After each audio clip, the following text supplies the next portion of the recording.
Vuoden nuori muotoilija-palkinto annetaan nuorelle muotoilijalle, joka on osoittanut muotoilun alalla poikkeuksellista, omaperäistä tai korkeatasoista osaamista.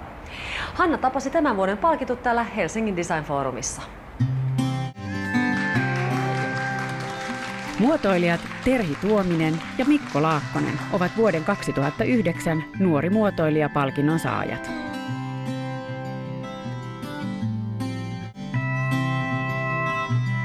Terhi Tuominen työskentelee 2 alueella.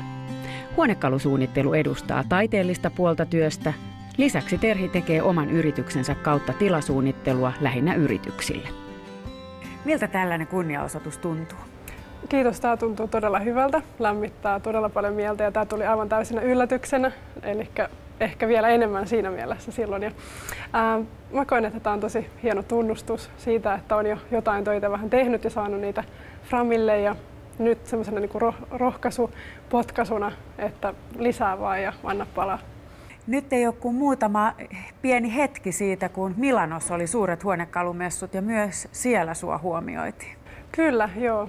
Se oli aivan mahtava tilaisuus olla aina esillä niin isoilla messuilla ja oli tosiaan niin kuin kunniallisia vieraita, kävi osastolla asti, että miellyttävä. Voitko paljastaa, ketä siellä kävi? No joo, kyllä, että itse herra Berlusconi kävi ison kavalkaadinsa kanssa, että mä siinä mietin, että kuka valmistaja on jo näin iso kiho, että tulee näin monen bodyguardin kanssa, kunnes sitten näin, että siellä oli itse herra pääministeri.